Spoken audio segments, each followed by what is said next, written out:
अस्सलाम वालेकुम dear students, I really hope you all are fine. Students, आज हम 16 चैप्टर की एक्सरसाइज शुरू करने वाले हैं, जिसमें हम फर्स्ट पोर्शन में हमेशा की तरह MCQs, fill in the blank and true and false को डिस्कस करेंगे। So let's move toward whiteboard. जी डियर स्टूडेंट्स, तो आज हम इस लेक्चर में 16 चैप्टर की एक्सरसाइज स्टार्ट कर रहे हैं। Filling the blanks. Only dash of the total earth crust resources are available as a fresh water. Students, आपको पता है कि टोटल जो अर्थ में 97% वाटर है वो ओशंस का है। 2% वाटर जो है जो ग्लेशियर्स की फॉर्म में है, पोलर कैप्स की फॉर्म में है, और 1% वाटर है जो अवेलेबल है फ्रेश वाटर के तौर पे, जो हम पीने के लिए इस्तेमाल कर सकते हैं। सो ब्लैंक में आएगा 1%। जी student, second filling the blank. Dash is the smaller unit of biosphere which consist of community of organisms and their interaction with environment. So ecosystem is a smaller unit of biosphere. So right answer is ecosystem.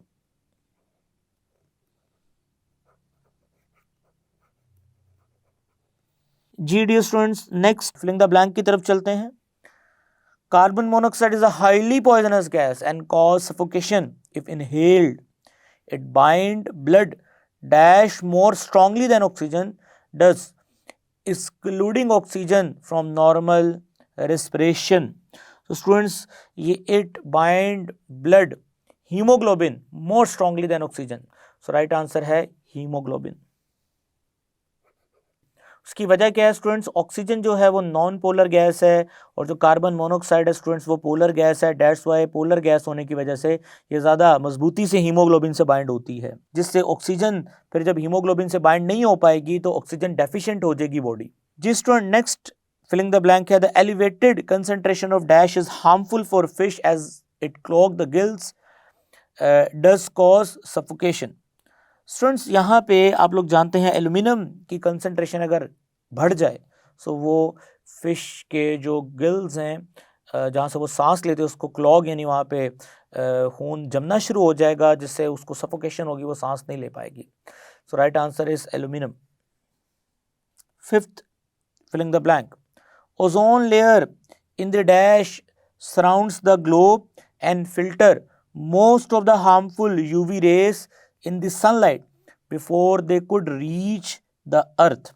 तो students, ozone layer जो है in the dash surrounds the globes, stratosphere surround the globes. Stratosphere में होती है ना ozone, जो surround करती है ग्लोब्स को, और फिर उस ग्लोब में सनलाइट एंटर होने से पहले फिल्टर होती हैं।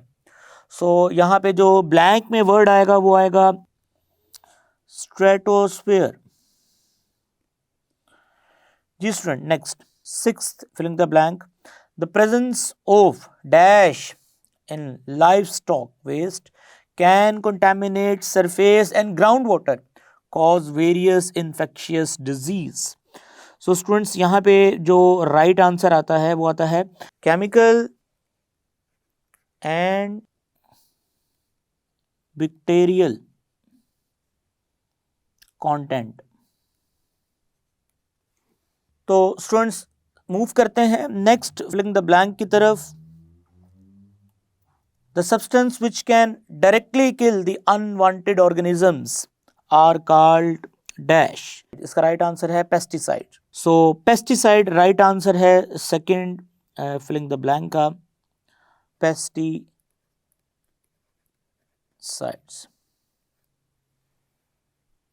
Students, next filling the blank है eighth. Dash is frequently use to disinfect water, यानी पानी को डिसइंफेक्ट करने के लिए क्लोरीन जो है वो फ्रिक्वेंटली यूज की जाती है। सो राइट आंसर है क्लोरीन, और हम इसको अगर मॉलिक्यूलर फॉर्म में लिखेंगे तो Cl2। Next filling the blank. Incineration is not a clean process because it produce air pollution and toxic ash. Next filling the blank है a process in which some of the used and waste material are not discarded after their initial use but are processed so that it can be used again is called recycling. यानी ऐसा process जिसमें हम चीज़ों को ज़ाया नहीं करते लेकिन प्रोसेसिंग में डालते हैं ताकि उसको दोबारा यूज़ किया जाए। सो हम इस प्रोसेस को रिसाइकलिंग का नाम भी देंगे, साइक्लिंग। स्टूडेंट्स हम स्टार्ट कर रहे हैं indicate true and false. Question number 2, half of the mass of the atmosphere is concentrated in lower 10 kilometres. गलत है। जो एटमॉस्फेयर का गैसेस का कंसंट्रेशन है वो 5.6 किलोमीटर टू 6 किलोमीटर हम भी कह सकते हैं, लेकिन 10 किलोमीटर फॉल्स स्टेटमेंट में आएगा। सो ये फॉल्स स्टेटमेंट है। The oceans over approximately 71% of the earth, यानी कि जो ओशंस है उसने अर्थ का 71% कवर कर रखा है। तकरीबन कुछ बुक में 75 भी आता है, 71 भी है, तो ऑलमोस्ट ये हम इसको ट्रू ही कंसिडर करेंगे। So true. The volcanoes produce 55% of SO2। हाँ, ये बात ठीक है कि SO2 वोल्केनोस से प्रोड्यूस ज़रूर होती है, लेकिन 55% बहुत ज़्यादा वैल्यू है, ये गलत है, फॉल्स स्टेटमेंट है। The reducing smog is due to the presence of nitric oxide। Students, reducing smoke जो है वो नाइट्रिक ऑक्साइड की वजह से प्रोड्यूस होती है। आप लोगों ने रिड्यूसिंग स्मोक की कैरेक्टरिस्टिक्स पढ़े हैं, तो ये फॉल्स स्टेटमेंट है। जी student, fifth true and false, ozone is produced in polar region by the photochemical. Students, tropical region आपको बताया था, पोलर रीजन और ट्रॉपिकल रीजन। पोलर रीजन में वो ट्रांसपोर्ट होती है, बनने के बाद बनती वो ट्रॉपिकल रीजन में है। So statement is false. Next, sixth true and false, the temperature in the troposphere decrease from increasing altitude from 15 degree to -56 degree. Students, बिल्कुल ये ट्रू स्टेटमेंट है। जैसे जैसे आप ट्रोपोस्फेयर में, जो कि फर्स्ट एटमॉस्फेयर की लेयर है, troposphere, stratosphere, mesosphere and thermosphere में, तो ट्रोपोस्फेयर में जैसे जैसे आप अल्टीट्यूड्स पे जाते हो तो 15 डिग्री से टेम्परेचर कम होने के बाद -56 डिग्री तक आता है, तो ये स्टेटमेंट ट्रू है। जी next statement, incineration is a waste treatment process in which solid waste is dumped in landfills। Students, आपको इंसरेशन का प्रोसेस पढ़ाया था, उसमें हम रिड्यूस करते हैं, पहले हम बर्न करते हैं वेस्ट मटेरियल को, उसका वॉल्यूम रिड्यूस करते हैं, डायरेक्ट डंप नहीं करते, तो ये फॉल्स स्टेटमेंट है। सो नेक्स्ट स्टेटमेंट है, acid rain is due to presence of oxides of sulphur, nitrogen which get mixed with rain water. So students, जो एसिड रेन है वो बिल्कुल इनकी वजह से ही प्रोड्यूस होती है, ट्रू स्टेटमेंट है ये। Next, the heavy metal have a save limit where they are not toxic. Heavy metal की एक सेफ लिमिट होती है जहाँ तक वो टॉक्सिक नहीं होती। नहीं, ऐसा नहीं है, हैवी मेटल सेफ, उसकी कोई सेफ लिमिट नहीं, वो माइनर क्वांटिटी में भी होगी तो वो हैवी मेटल मैक्सिमम उसमें देखा यही गया है कि वो कार्सिनोजेनिक होती हैं। सो ये कहना गलत होगा कि हैवी मेटल्स की कोई सेफ लिमिट होती है जहाँ तक वो टॉक्सिक नहीं होती, वो स्मॉल अमाउंट में भी टॉक्सिक साबित हो सकती हैं। सो ये फॉल्स स्टेटमेंट है। जी स्टूडेंट्स, नेक्स्ट स्टेटमेंट है, the processing of the plastic is to convert back to their components by a chemical or thermal process so that these can be used again। so students, plastic को convert back किया जा सकता है उनके components में chemical और thermal process के ज़रिए से, ताकि हम इसको दोबारा यूज़ कर सकें। डियर स्टूडेंट्स, अगर आपको रिसाइकलिंग का प्रोसेस याद हो तो उसमें आपको बताया था कि रिसाइकलिंग कैसे की जाती है। अब उसमें आप एक बात समझ लें कि ये कोई केमिकल प्रोसेस नहीं। अब केमिकल प्रोसेस का मतलब है कि आपने चेंज ले आए, केमिकली चेंज ले आए, और थर्मल प्रोसेस किसी हद तक माना जा सकता है क्योंकि इसमें हीट यूज़ होती है, बट ये केमिकल चेंज्ड प्रोसेस नहीं है। सो ये फॉल्स स्टेटमेंट है। इसमें हम जो कंपोनेंट्स होते हैं उनको ब्रेक ज़रूर करवाते हैं, बट अगर ये केमिकल प्रोसेस होगा तो ये कंपोनेंट्स अपने किसी दूसरी फॉर्म में चेंज हो जाएंगे। सो फिर तो ये प्रोसेसिंग, रीप्रोसेसिंग में यूज़ नहीं हो सकेंगे, यानी रिसाइकलिंग में यूज़ नहीं हो सकेंगे। सो ये केमिकल प्रोसेस नहीं है, सो फॉल्स स्टेटमेंट है। अब चलते हैं स्टूडेंट्स मल्टीपल चॉइस क्वेश्चंस की तरफ। The first multiple choice question is the pH range of acid rain is. Student, acid rain की जो पीएच रेंज होती है, the rain pH have less than 5 contain acidic content due to which it is acidic. So अगर आप देखें तो इनमें जो सबसे suitable आंसर लगता है वो डेल्टा है, less than 5. Second multiple choice question, peroxy acetyl nitrate यानी pan is an irritant to human being and its effect eyes को ये affect करता है.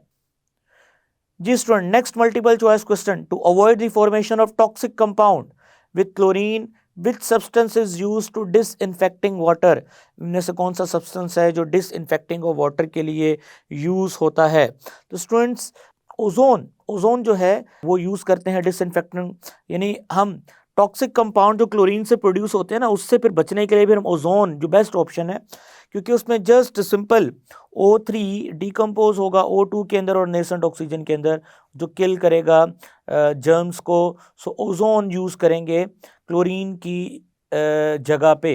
अगर हम क्लोरीन इस्तेमाल करते हैं तो उससे फिर कुछ टॉक्सिक केमिकल्स बनते हैं. ये डिटेल से आपको सारा समझाया हुआ है.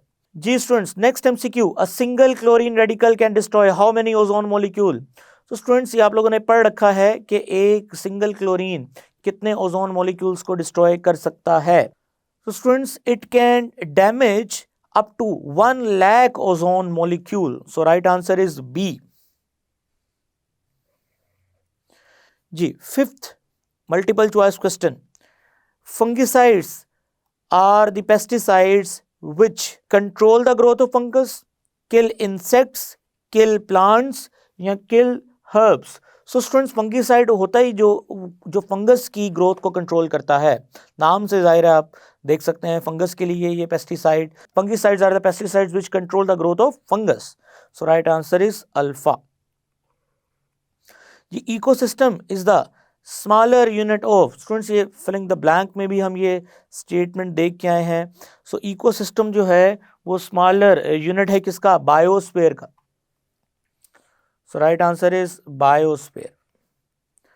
The main pollutant of leather tanners in the waste water is due to the salt of chromium 6 के जो सॉल्ट होते हैं उनकी वजह से ये पोल्यूशन कॉज होती है, जो लेदर इंडस्ट्री की वजह से है.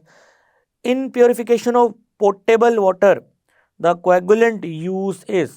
स्टूडेंट्स, जो कोएगुलेंट यूज यानी कि जो सस्पेंडेड इम्प्योरिटीज को रिमूव करने के लिए हम कोएगुलेंट यूज करते हैं, वो कौन सा कोएगुलेंट है स्टूडेंट्स? एलम, जिसे हम फटकरी भी बोलते हैं. एलम, एक्चुअली ये पोटाश एलम, यानी खाली इसको एलम भी बोला जा सकता है. जी student, next MCQ, the temperature in the non-rotating chamber in the incineration of industrial and hazardous waste process has a range. उसकी कितनी रेंज होती है स्टूडेंट्स? अब आप लोगों ने ये इंसिनेशन प्रोसेस में पढ़ रखा है, 950 to 1300 degree. Right answer. Newspaper can be recycle again and again by how many times. कितनी दफ़ा न्यूज़पेपर को बार बार रिसाइकिल किया जा सकता है? 5 टाइम. उसके बाद होता क्या है, उसके बाद अगर आप रिसाइकलिंग में ऐड करोगे तो फाइबर्स इतने छोटे हो चुके होते, इतने कमज़ोर हो चुके होते हैं कि वो आपस में इंटैगल नहीं कर सकते, वो ब्रेक हो जाएंगे. सो जो फ्रेश पेपर होगा उसमें फ़ाइबर की स्ट्रेंथ ज़्यादा होगी. जैसे जैसे पेपर रिसाइकल होता जाएगा उसमें मौजूद जो फाइबर हैं वो छोटे और वीक होते जाएंगे, उनमें मजबूती कम होती जाएगी.